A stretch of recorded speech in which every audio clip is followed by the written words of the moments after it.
Welcome to Mystery Writers of America, the Northern California chapter. Today is another Facebook Saturday Live presentation, and this is where authors present short, focused talks on the craft of crime.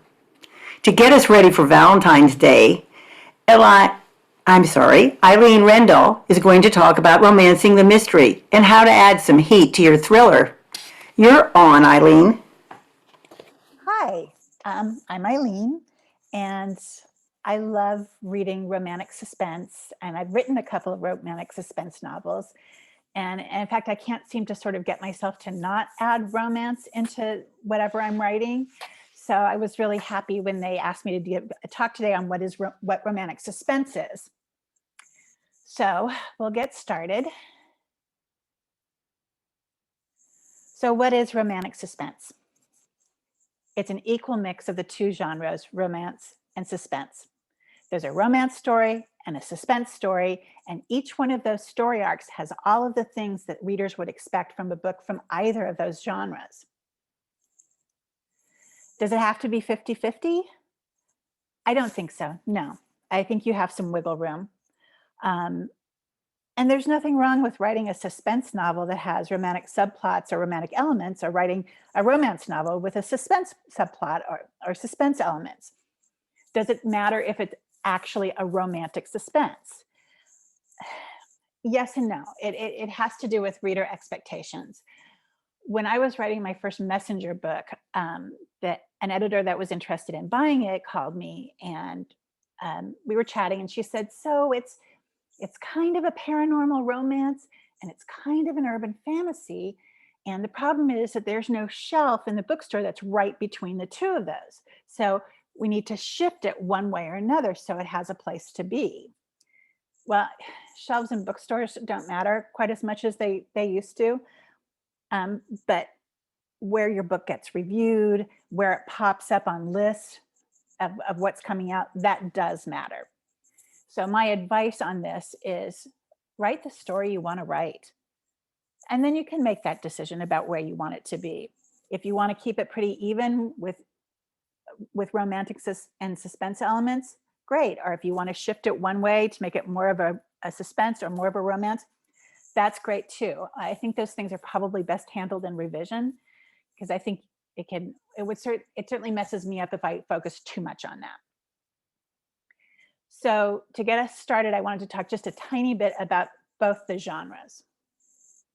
So what's a romance novel? A romance novel is a story centered around individuals falling in love and overcoming obstacles to being together that ends with a happy ever after, or at least a happy right now.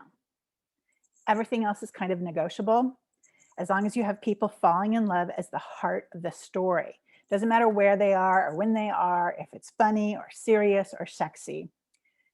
It just has to focus on people falling in love. And you'll notice I'm saying falling in love, not having sex.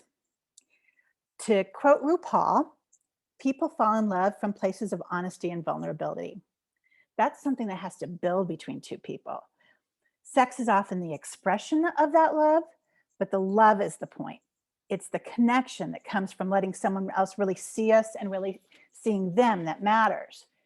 So even if you're really pushing the heat level in your book and the characters are in bed right away, at that point, they're probably still sharing their bodies, but not their hearts and not their minds.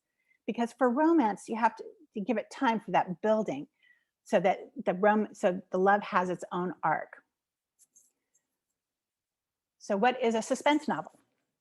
It's a story centering around a protagonist in danger, or someone or something they care about in danger, and something has to be done or else. There can be a puzzle to solve, but there have to be stakes. What happens if they just walk away? It should be something dire. Again, pretty much as everything else is negotiable, as long as there's that sense of impending danger accompanied by some apprehension and anxiety. So why do these two genres work so well together?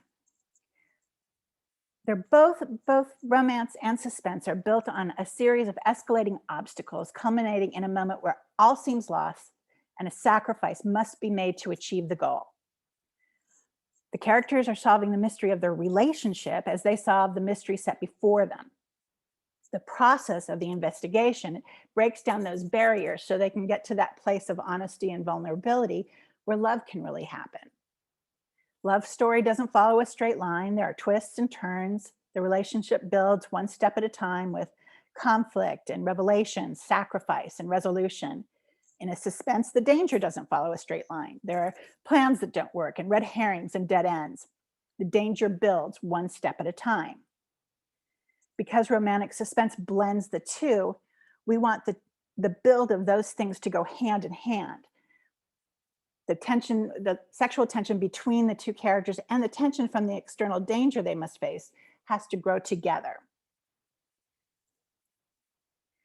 Because you have two arcs of two genres, and while they can be braided together, and they should be braided together, you're packing a lot into one book there. So sometimes it's a wise idea to simplify both plots a little bit because the pace is important.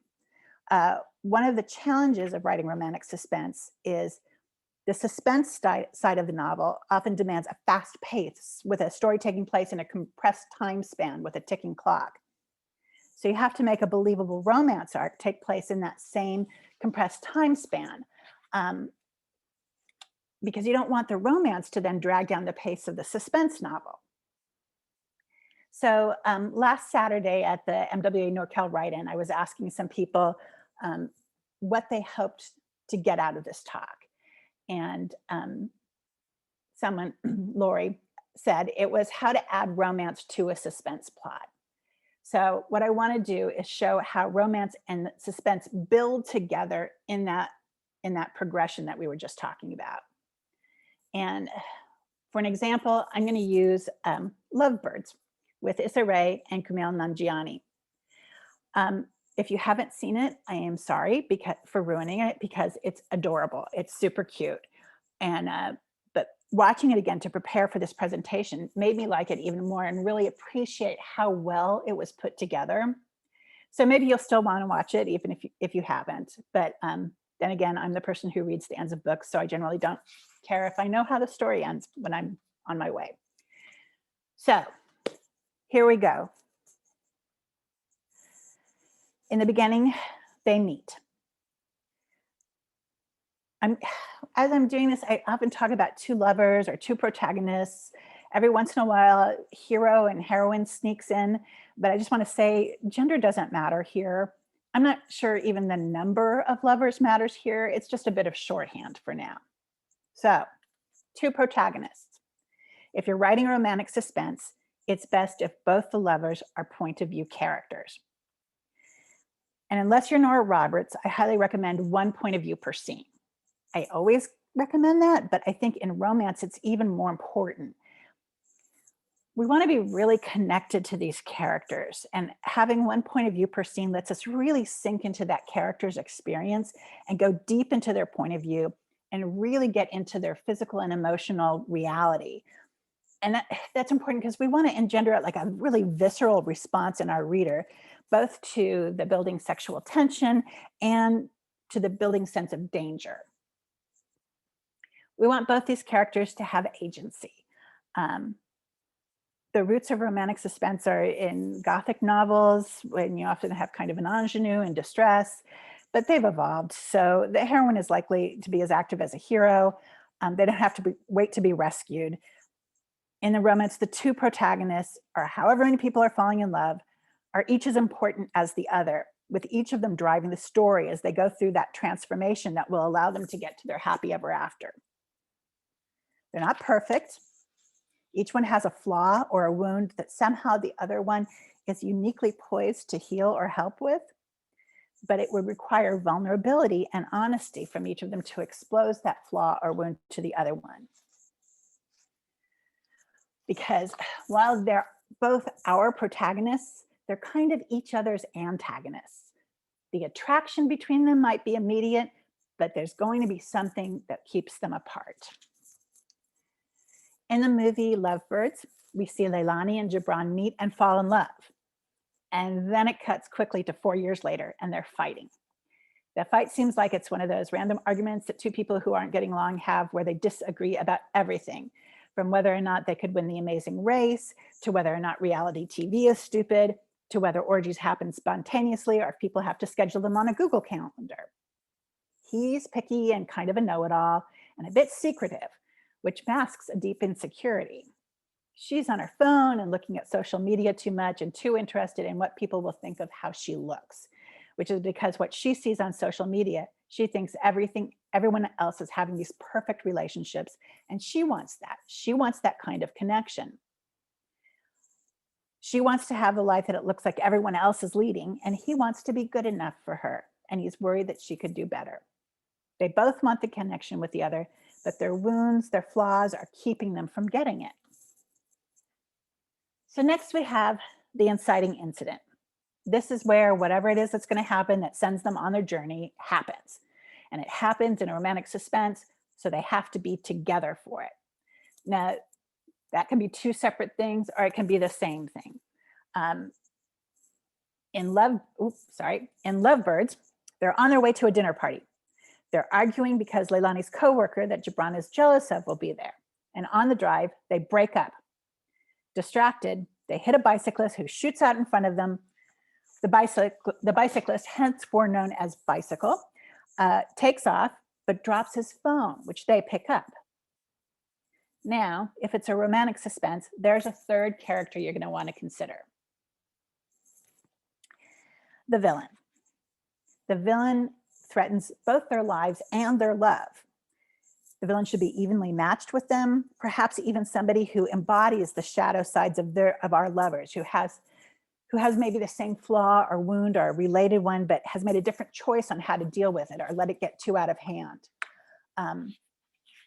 The villain doesn't have to be there when our lovers meet, but we want the villain to show up early in the book and have their presence felt throughout the book.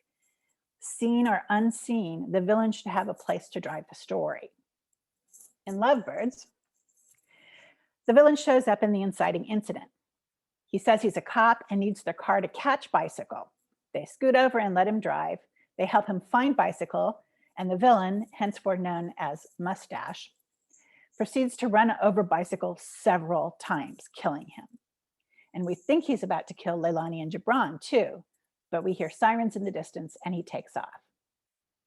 Someone else comes and thinks Leilani and Gibran murdered Bicycle, and they run. Actually, there's this really cute recurring bit in here where Gibran looks at Leilani and says, 1, 2, 3, and he thinks that she's going to know what he wants her to do.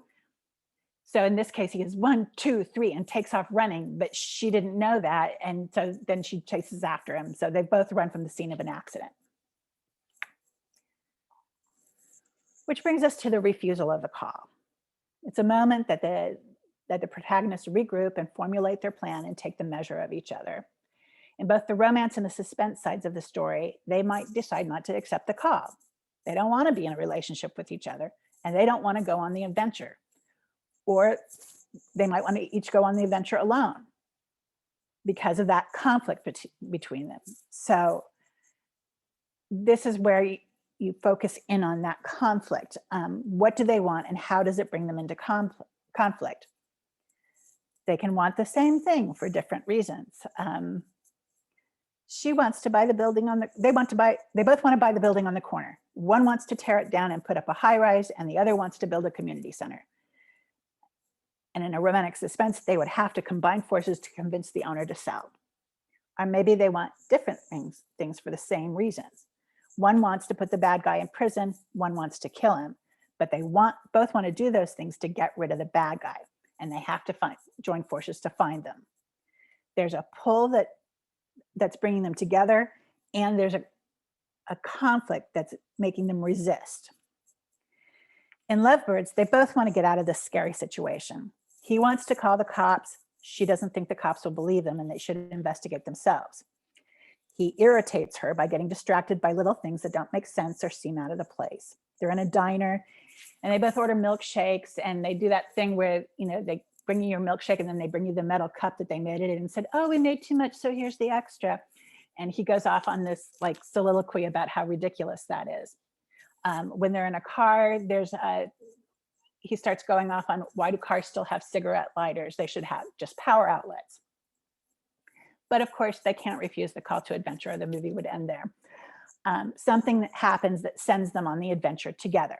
And in this case, the police call, so they know that the police know who they are and how to, and have their phones. They lie and hang up, and then they get a text on Bicycle's phone with a time and place to meet. And they decide they'll check out that one thing to see if they can get the answers they need to get themselves out of the situation. This is their first attempt to outmaneuver the villain. And they fail, but they learn something. In Lovebirds, they go to the address given on the phone. They're taken hostage and interrogated, but they don't know anything.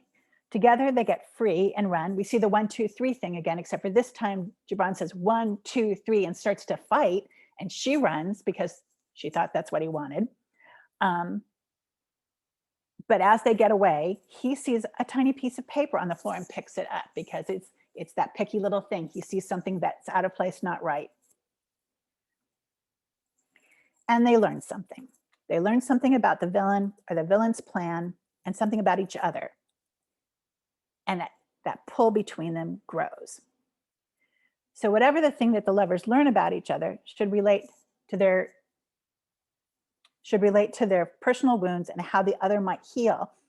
And it might lead to that first step in overcoming the obstacle to their love. In Lovebirds, they have the address on the piece of paper. They go to get different clothes to disguise themselves. And when she asks if she looks stupid in her unicorn hoodie, he says no, just the opposite. And we see that he looks at her for real, not her clothes or her hair or anything superficial. He sees her and he loves her. So her concern about what things look like, it doesn't matter to him. He loves her. And she helps him take off his shirt and the tension between them grows. And she mentions a couple they saw on their first date. The couple wasn't talking to each other. She thought that they looked miserable, but now she wonders if they were just comfortable. Maybe what things look like aren't as important as she thinks. So then our characters are off into the first half of the second act of the book. Seen or unseen, the villain often drives this portion of the book. So our protagonists are being pushed around by whatever it is the villain is doing, but while he's pushing them around, they're acquiring information and skills that will help them vanquish the villain at the end. And they might also be like assembling a team here. For each new skill they acquire, they also acquire more information about each other and grow closer together. In Lovebirds, the police are continuing to call them, so they're terrified that the police are going to come arrest them. They go to the address on the slip of paper and find a blackmail ring. They figure out how to break a window together, working as a team, and they work as a team to interrogate somebody. And Gibran admits that he watches Mythbusters, which is a reality show. That's part of how he knew how to break the window. And she uses her very special date shoes to help break it. And she tells him that she bought those shoes to impress him because she wanted him to like how she looks. But while they're there, Mustache shows up and kills everyone while they hide. Which brings us to the midpoint. In Lovebirds, we're at 43 minutes into a 90-minute movie at this point. In her book, Stealing Hollywood, Alexandra Sokolov talks about sex at 60. Halfway through, at 60 minutes in a 2-hour movie is the place where the couple decides that they should be together. This is the point where they give into their passion and they fall in love. 43 minutes into Lovebirds, they're hiding from Mustache in the closet and they take each other's hands. It's a moment of great intimacy. They're both afraid. They're both think that they might die any moment, and they want to do it holding hands, and they turn to each other for strength. But of course, it can't be quite over. We don't really know. Are they working together just for now? Will one have to give up what they want to allow the other to succeed? Will one have to sacrifice themselves so the other can live? Whatever it is, we have a shift here. And in the suspense plot, instead of being driven by what the villain is doing, they've learned enough to go on the attack themselves. And we go into the second half of the second act, and the battle starts for real. Now they're working together against the villain, using their special skills and falling even more in love with each other as they do that. So to get the information they need, they have to go into Bicycle's phone, and they don't know the code. And they must ask Keith, the guy Gibran is jealous of. They finally arrive at that dinner party they were headed to when they hit Bicycle in the first place. And while they're there, as he breaks into the phone for them, Keith tells Gibran that Leilani is always bragging about him, which helps him with his self-esteem issue. And Leilani finds out that her friend fights with her boyfriend all the time, and the only reason her social media posts look so perfect is that she's trying to make her exes jealous. So they get the information they need from the phone to take the next step, but they also get the information they need to take that step closer to each other. They find out that the people that are being blackmailed all go to a fancy private club that has a meeting right then. So they borrow clothes and they get ready to go, and they acknowledge that to each other that they're glad that they're doing this together and that their skills complement each other's and that the other one is important. And Leilani knows what to do to help Gibran feel less stressed. They do a sing-along, which is totally adorable. But she has that special skill that's uniquely poised to help him not feel so frightened and worried. They make an amazing race reference. Actually, they say it's like Amazing Race with dead bodies, which refers back to that very first scene when they're fighting. They get to the fancy club, which turns out to be a kind of weird sex cult. And we return to the conversation again from that earlier scene about whether orgies are spontaneous or if they're scheduled. But then they suffer a terrible defeat. Something happens. We think they're on their way to success. Something happens that pulls the rug out from underneath them. In Lovebirds, the cops break in and they're held at gunpoint. Now we find out later that the cops were clued in by the villain. So he's not gone. He may not be driving this part of the story for a little bit, but he's still there. And that leads us to our dark moment. The original conflict rears its head, or something happens in the suspense plot that means they cannot be together. They're at the mercy of the villain. The relationship is over. The fight is over.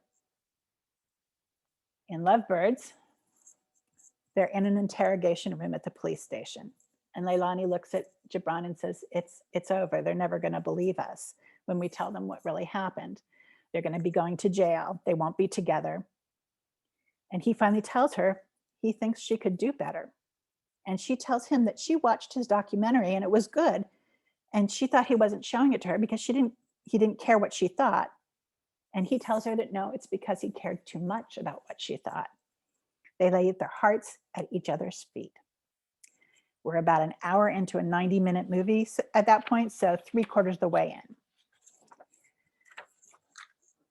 But something happens that's going to make them return to the fight.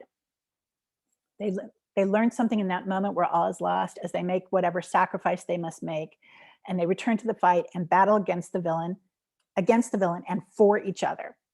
All the wheels have been set in motion. They have all the special skills or amulets or potions that they're going to get, and we barrel onto the end where together the lovers face the villain, and their special skills combined and synergistically become more powerful together, and they vanquish the villain. In Lovebirds, it turns out the cops knew all along that they didn't do it because of traffic cam footage. They're going to go home, but they end up in the clutches of the villain. And it turns out that much of what the villain does is because of a lost love. Someone who betrayed his trust, and rather than trying to trust again, he's closed himself off and feels that he will always be alone, and that's all that there is. They battle him, and using a combination of their special skills, they win. And this time they do the 1, 2, 3 bit, and each one knows what they're supposed to do, and they do it together. And it all ends when they vanquish the villain and have their happy ever after. And in Lovebirds, they're competing on the Amazing Race. So that is, I hope you can see from what I did there that each point both the love between them and the plot is growing in tandem. I did want to say one more thing about another element that I think is really important in both suspense novels and romance novels, and that is setting. You can use setting to create atmosphere. So you can use it to create that atmosphere of danger. It's important that we experience through the character so we really feel that impending danger. I mean, like I was talking about with the point of view thing earlier, you really want to be in that physical reality of the character so that you can use all of those senses to create all of that tension. There's a sound of a creaking door or the cold chill on the back of someone's neck. And because physical reaction often shows attraction, in a book rather than a movie, we can let the reader know by the physical reality that the character is feeling that attraction, even if they're saying and doing things that makes it seem like they aren't. And you don't want to just dump that physical stuff in all of a sudden. We want it to be present through the whole thing, just to make that physical reality of the characters present throughout the whole thing. One of my favorite romance writers is Virginia Cantra. And I think in every book, there's always a scene where they're having dinner. And it a lot of times precedes a moment of intimacy. And I feel like it's like a setup of getting us into that physical reality of the characters. Because with a meal, you've got the sights and the sounds and the smells and the tastes and the textures. And it creates an awareness of that physical reality, which is a big part of the romance. So, any questions? Yes, we do have a question. And this is from Lori King. And she wants to know if it's possible to have romantic suspense without being humorous. Oh, absolutely. In fact, I think probably being humorous about it is fewer of them than the ones that are more serious. I like the funny ones. That's personal taste. I'm also curious of how you've used romance in your books. So I often use the romance as a way for the characters to both grow. Even when they're solving an external problem, they're learning in things, but for that internal arc, there's a process of each of those characters coming to a place where they've grown and they have more to offer, or they've resolved issues that they need to leave behind.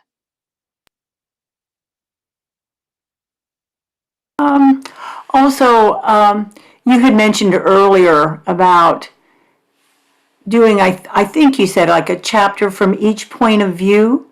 So would it be sort of like, if it's a he, she, is it like males doing one chapter, females doing the other? Is that what did I? Actually, I think it's better if it's a romance. I really think it's better scene by scene rather than chapter by chapter.